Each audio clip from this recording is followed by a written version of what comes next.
Department of Homeland Security. We have leaked documents outlining DHS's plans to police disinformation. This is a huge story. We have leaked photos of portals for the government to request takedowns from Facebook, a whole app that they built for the specific purpose. And then we now know that Vijaya, the head of content at Twitter, was regularly meeting with the officials. And yeah, so this story is barely being covered. It just, Sean, go. So this is the Intercept. This is the Ken Klippenstein and Lee Fang did the breaking story, but just look at how the Washington Post is covering it. Look for conservatives to go after DHS counter disinformation work. So they like passingly mention the Intercept story, but they're justifying the whole thing. Yeah. Trying to make it seem like a far right extreme thing. Yeah, and the way the way they are phrasing it here is to counter disinformation work, and time again we see the stories that they deem as quote unquote disinformation actually are accurate stories. So that's Scroll down a little bit. Sure. So keep going. Yeah, they're just making it seem like it's this right-wing thing against as if right-wing people want disinformation. But look, so wait, what are they saying about this ACLU tweet? So they're scroll up. Katko is one of the more moderate members of his caucus in retiring. That he spoke out suggests how deeply Republicans are concerned about DHS efforts, which they label censorship. The American Civil Liberties Union also raised concerns on Twitter. Okay, and keep going. So they're acknowledging this, which people were excited to see the ACLU coming out against this. Keep going. Okay, so they're basically passingly mentioning it. And just Google DHS leaks. It's really interesting because the Washington Post, they just covered it. We hate Google, by the way. Yeah, we hate Google. We'll do DuckDuckGo in a sec. But so now just filter by news. Sure. And so like you don't have much of anyone covering it. It's like 3 stories. Yeah. And it did make a splash on social media. And I think the craziest thing was the fact that portal was still open and anyone can go in and see how the government is kind of, not necessarily backdooring, but going behind the scenes and flagging stuff, which is interesting. But yeah, no, I agree. Like, yeah, where's CNN on here? Where's the mainstream media? New York Times. Where's everybody? I mean, it's like 2 outlets. Yeah, but it can an argument? Yeah, go ahead, Jack.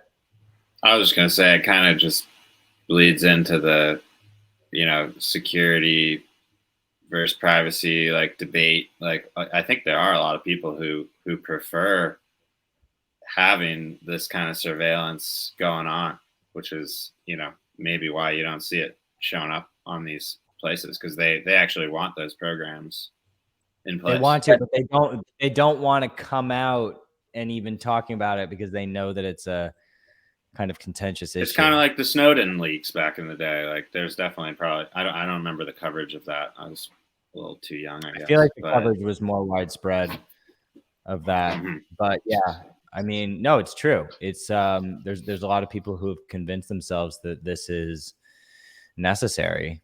And I mean, but Elon has not even mentioned this. Yeah, no one at Twitter has mentioned this. That is crazy to me. I mean, you would think that he would at least make a passing note like, hey, I'm aware, I'm looking into this. We're gonna make a statement after we've looked into it, but he's not saying anything. Yeah, it's interesting. What would you say to the people that are on the side of the government that think this actually is a good idea, that the government should have this type of access to big tech platforms to shut down things? Because what I hear from the other side of the argument is, Well, if you're not doing anything wrong, you have nothing to worry about. Right. I mean, DHS is the one doing, like, because the White House flat out denied being involved with this. You know, the press secretary, it was a really funny clip. Like, one of the reporters said, you know, are you guys using this portal? And she just said no. That's all. Like, usually she elaborates a little bit more. But meanwhile, like Psaki, or she was. I saw a clip of her basically saying that yes, they were from the past. They are talking to him. Yeah. Right. That's what made That's what made. Why do I always forget her name? Her it starts with a J, doesn't it? The new press secretary. St. Pierre. Oh, yeah. Jean. I think. Yeah. Yeah, exactly.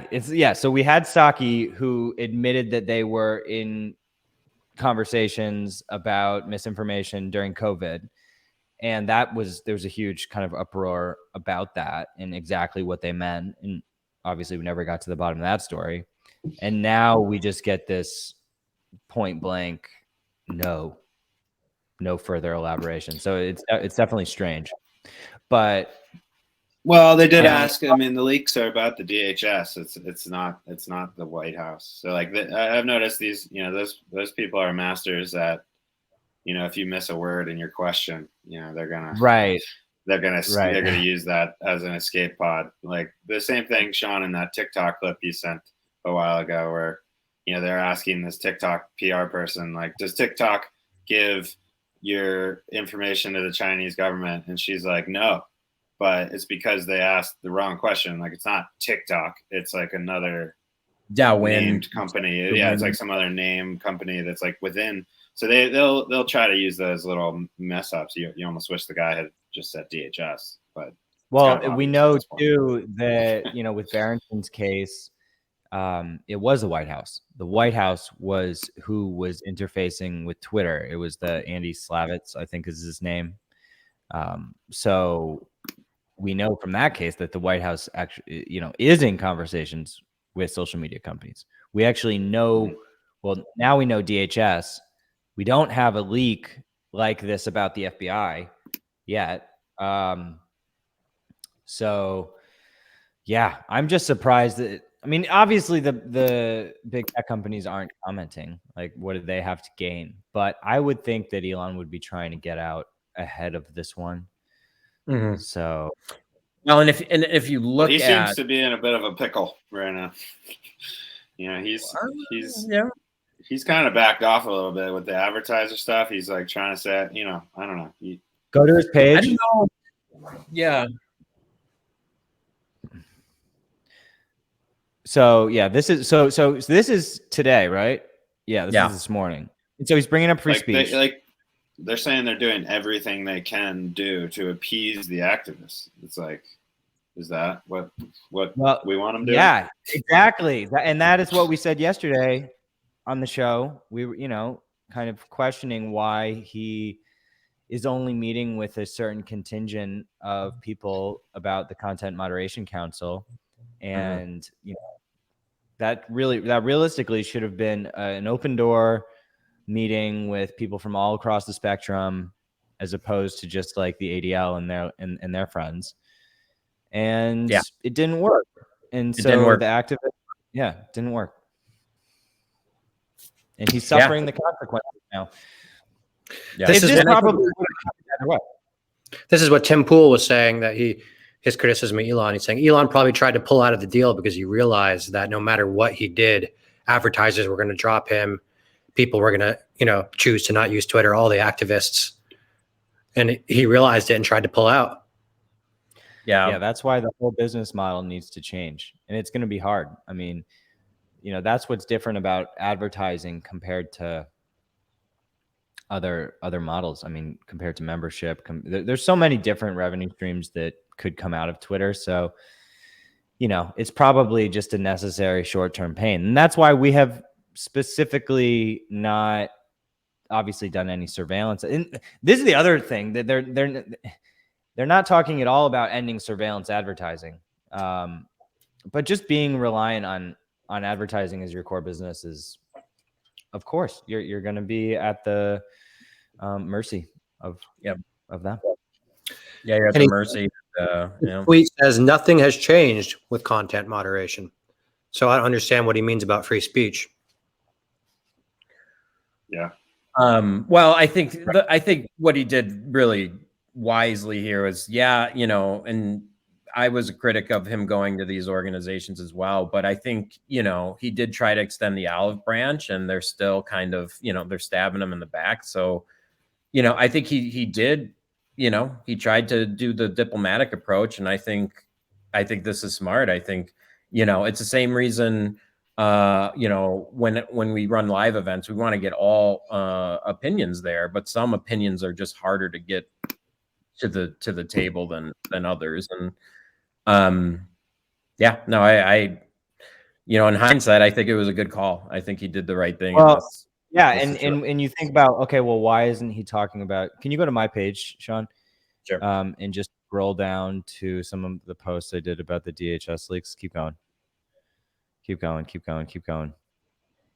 Keep going. Keep going. Like one more. Nope. Oh. There we go. There it is. Well, keep going and find it. Anyway, it's like if he starts ranting and raving about the DHS and the disinformation control system, a lot of like Pfizer, for instance, pulled out of advertising with Twitter. That just came out. So they would be exactly, they were, and this is what Berenson is saying, their CEO, and I don't know the exact details of this, but basically in collaboration, requesting the takedowns. So for Elon to come out strong against the DHS report system it's going to freak out even more advertisers, because as Jack was saying, a lot of people unfortunately think that is good to have. So maybe that's part of the reason. Are you really? You got to keep going. Yeah, no, I'm sorry. I was listening to you.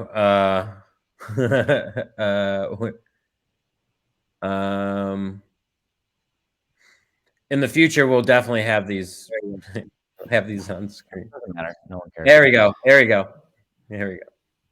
Keep going. So right there. So this is what it says on the end of every one of the emails that came out. This is like the government's little disclaimer for, the agency neither has nor seeks the ability to remove or edit what information is made on social media platforms.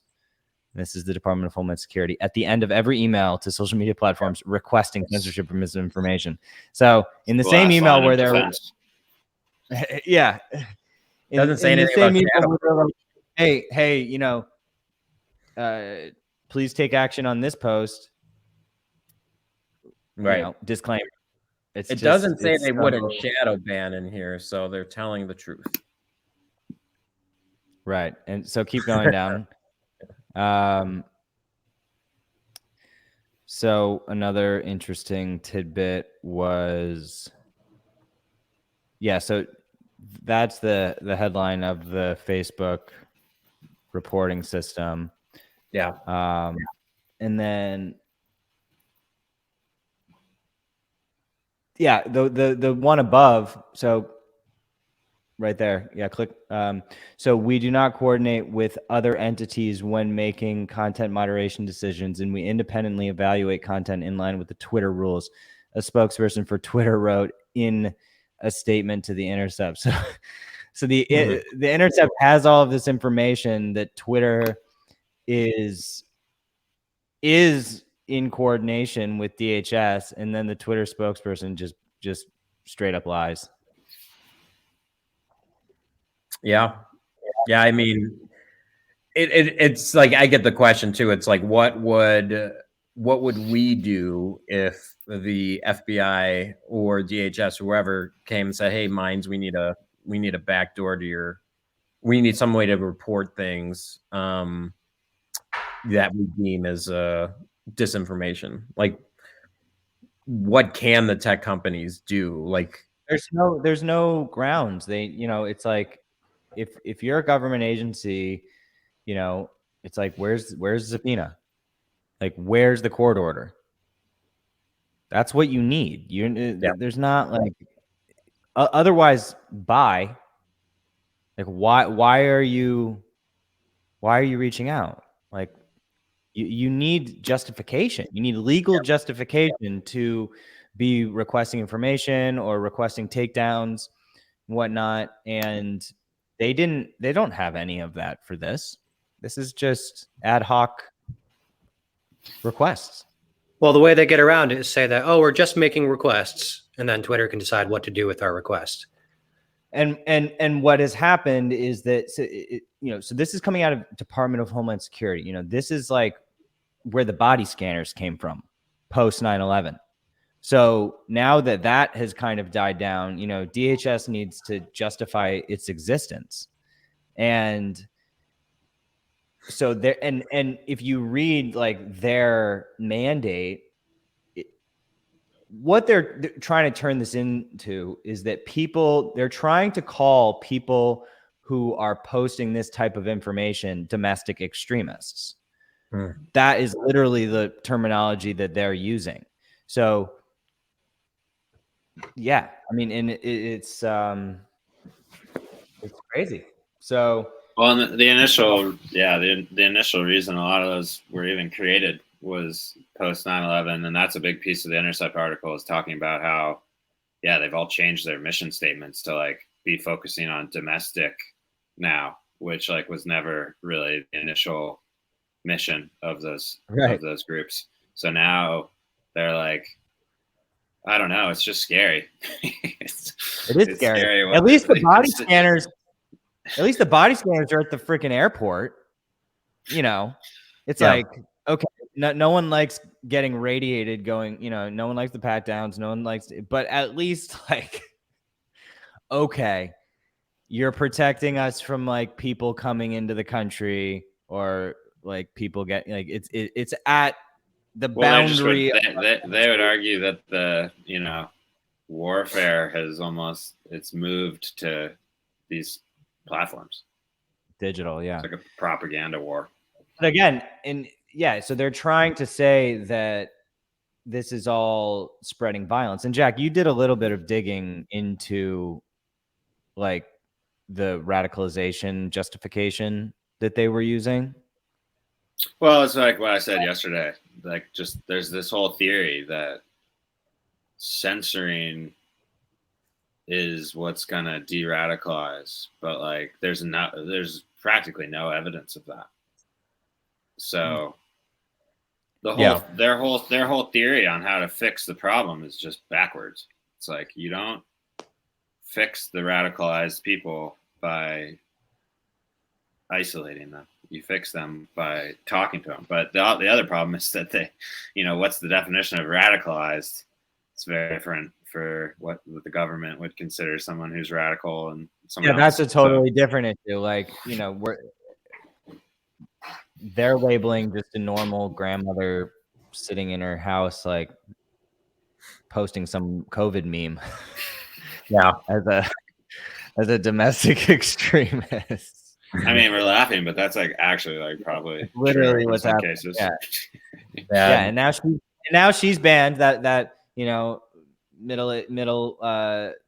50-year-old woman she gets banned from Facebook. She's like, oh my God. Like, she then goes and has her little group of friends, and they're all banned. And they're all big Trumpers. They think so they go to Truth Social, or and then they go to Truth Social. And like, did kicking them off Facebook like make them not question COVID? Like, wouldn't you think that would be the government's goal, is to like get them to like agree with them about COVID? But no, all that it did was sent them to Truth Social, where they're gonna believe more strongly, probably, that or they come to mind. Minds is I kind of threw Truth Social under the bus there, but Minds is definitely an example of this as well. Yeah.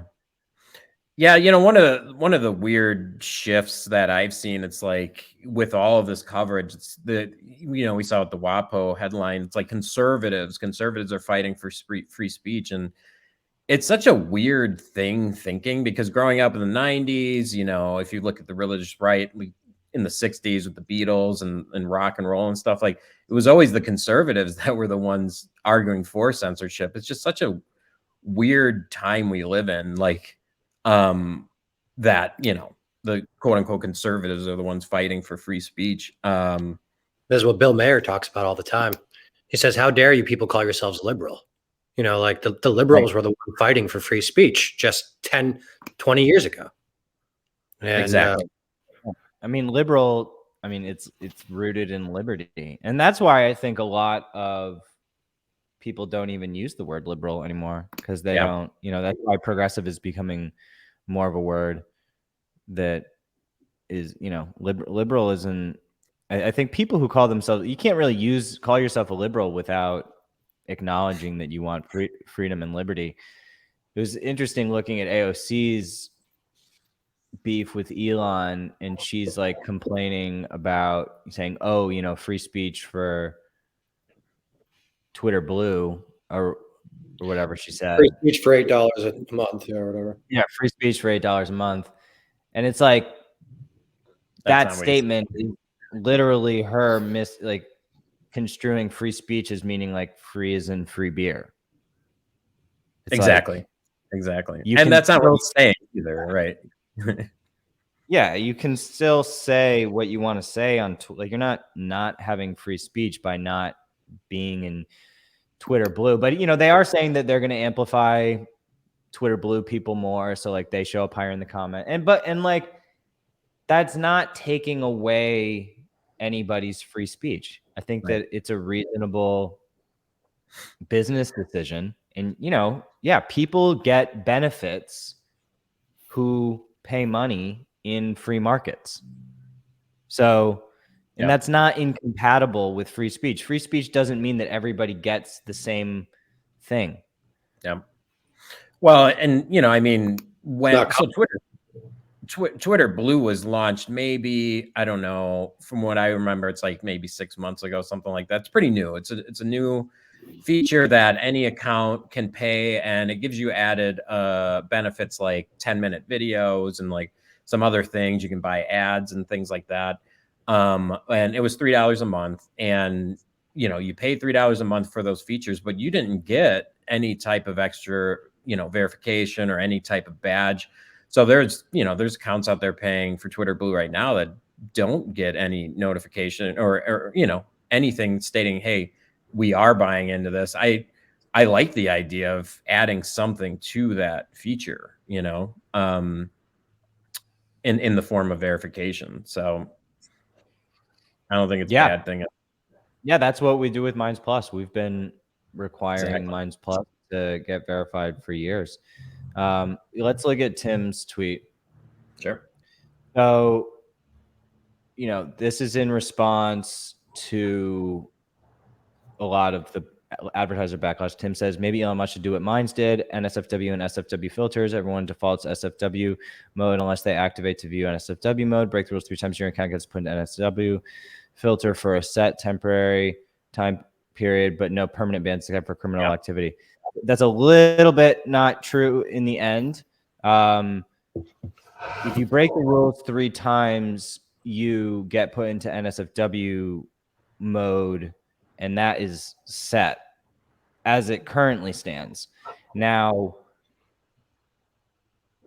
I would potentially, I would potentially be open to offering a path back out of NSFW mode, but we just haven't done that yet. And it's a very edge case type of a situation. I would be open to it. I do think that like people, non-spam bans. I do think that most humans who like make mistakes should be given a path back. And so we have an appeal system where people can, everyone's given an appeal regardless of what they do. But I do think that the spam bot activity and obviously criminal activity is the only kind of exceptions. I don't know what you guys think. I agree. 100%. Yeah, it's all about the appeal. It's all about the appeal. I mean, at the end of the day, like even no matter what the system is that's tagging initially or like making the initial call, like if something's NSFW or if something's spam, that there's gonna be mistakes most likely with any human system or with any AI system. So it's really about like, is there an easy mechanism for people to appeal that decision, and then what's the process of like giving them a path back, and who's reviewing the appeal? So like you can kind of fix a lot of the problems with like a effective appeal system. Yeah, that's kind of what we try to do at Minds. That's what we brought the jury in at Minds. So it's definitely got some issues, but like the concept of it, it's like somebody gets tagged NSFW by a Minds admin and they don't agree. They can appeal to literally a jury of like Minds users who can say, whether they think it was NSFW or not. And if they don't think it was NSFW, then the tag gets removed and the person is back. So, that's actually the main purpose. That's the main purpose of the jury function right now, is for reversing NSFW tags. And expanding that into like spam and other worlds is a good thing to do, but you sort of need to make sure that the jurors are like understanding and following the Minds policy and not just their own opinion. So there's definitely lots of other challenges with it. Like, and it has a lot to do with data science and surfacing data to inform jurors enough about a user, because you could see a user and be like, oh, that user's like looks totally fine to me on the surface, but meanwhile with like the admin data that we can see about like all of their activity, it's like, oh, this person's liked 1,000 things in the last hour. Okay. Well, but also too, I agree with Tim. Like the NSFW, it's one click. It's not like the thing that Twitter does. It's like permaban. It's like you're gone. And there's no way of coming back. Well, that's the thing. Twitter doesn't let you tag your own stuff as NSFW. There's no way to even do that. See, like in our system on the when you're making a post on the bottom, it says NSFW, and so you can just, if you're posting something more explicit, you just have to put it in that bucket, and your channel will not get flagged blanket NSFW as long as you self-tag. Our system only punishes people who don't self-tag, which causes problems on the site, because that is what makes NSFW content show to people who don't want to see it. Right. So we're just asking people to do like 2 seconds of work to make it so that a new user isn't seeing like, some more sensitive stuff that they don't want to. But yeah, shout out to Tim for... A lot of people argued with us on the NSFW, I guess. But I think the key point too is like one of the biggest value adds of a social network is like the ability to expand your reach to new people. So like, a lot of the people who criticize the NSFW is just like, oh, well, let the user decide what they want to subscribe to. But like the fact that we have these discovery feeds and like advertising feeds, that's like content that you did not specifically opt in to see, which is an important feature to help people like grow.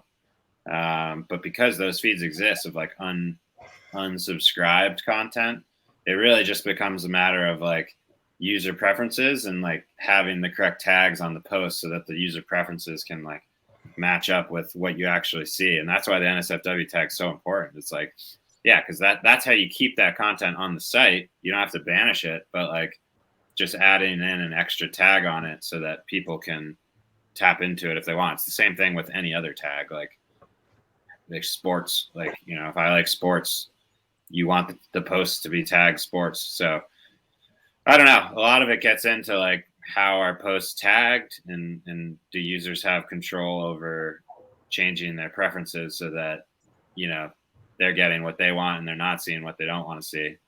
That's kind of the future you want to get to. That's the whole thing.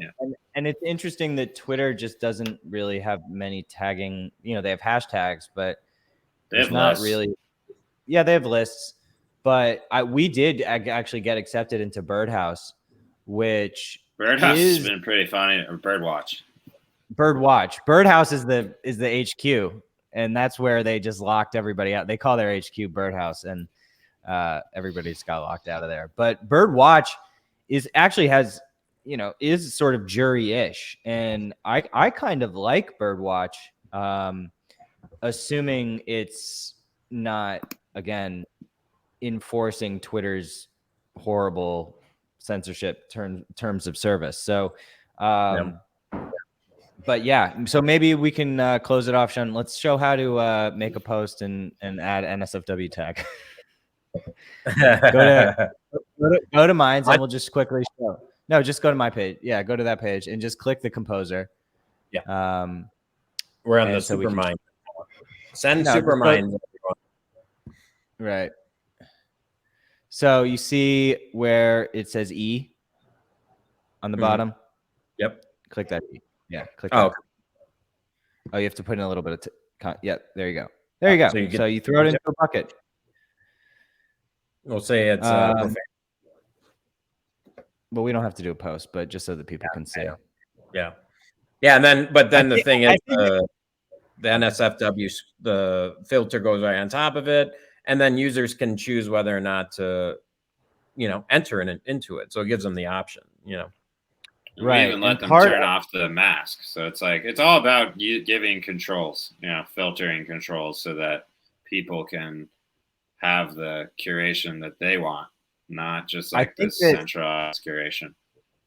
Part of the reason I suspect that Twitter doesn't do this is because, like, when you just opened that screen, you see like these kind of heavy words. You're like, oh, pornography, profanity, so I don't know, maybe some speculation on my part would be Twitter doesn't want to necessarily even acknowledge that a lot of that stuff is on their site. Yeah. And so they just kind of have this secretive way of tagging things that the users don't know about. So they don't want to openly acknowledge that porn is on Twitter, even though porn is allowed on Twitter. Yep. So I don't know, maybe something like that would be a reason that they don't do it. I guess the one thing I would give them is, you can, on your Twitter account, you can go deep within the settings and set filters, and you can turn off the explicit stuff. And there are things you can do to, if you don't want to see that stuff.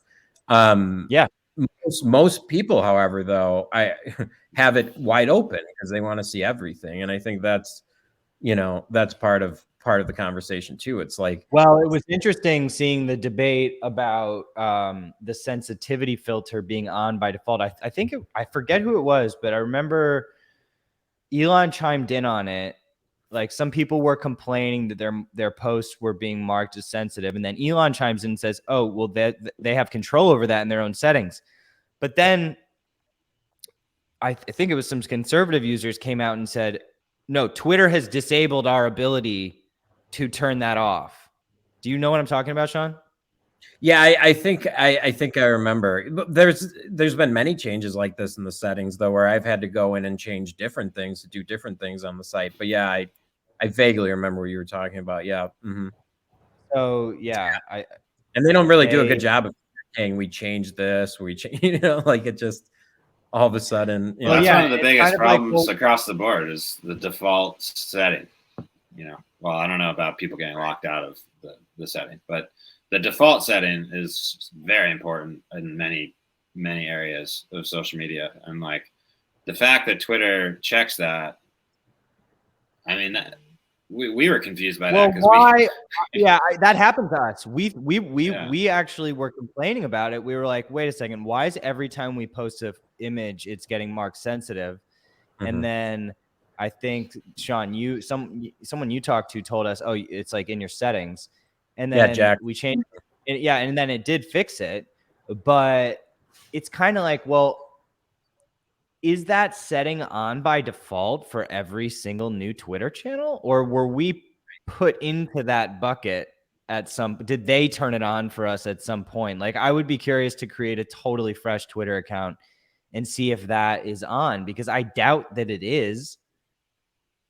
They're just going to assume that every single new user is posting sensitive content. Exactly. Seems unlikely.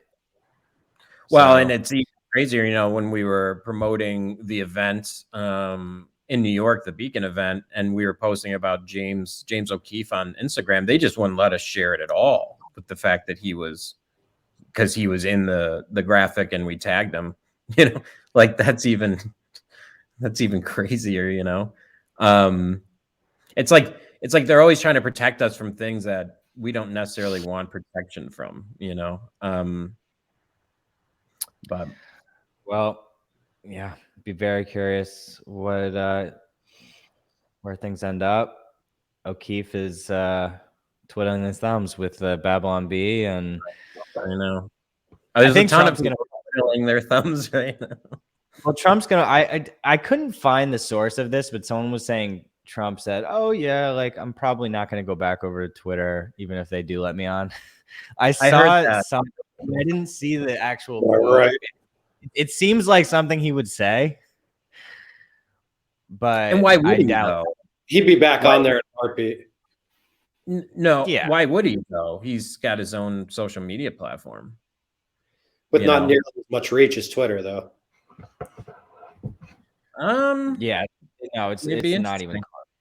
interesting. He's definitely done a good job of getting his audience over there, but I could see him doing, maybe he cross posts from his app, but he's that he's already still on there. How much you want to bet Trump uses Twitter every day the entire time he's been banned? Just from a burner account, just like being addicted to Twitter. I'll bet you anything. I don't know. I think he posts a lot on Truth, so I don't know. I know, mean, but I bet you he just lurks. Yeah. And looks at trending. I would bet $100. Yeah, I'm sure he still probably goes on it, or he has people go on it. Obviously Donald Trump Jr. is still on it, and there's a lot of the Trump people in Trump circles are on it. So, yeah, no, it's an interesting question. Let's get him on the podcast, and we can ask him. That'd be fantastic. Yeah, let's do it. Donnie, come on down. Come on All right, down. good stuff. Follow us, Supermarket. Rock on. Thanks, everyone. Great.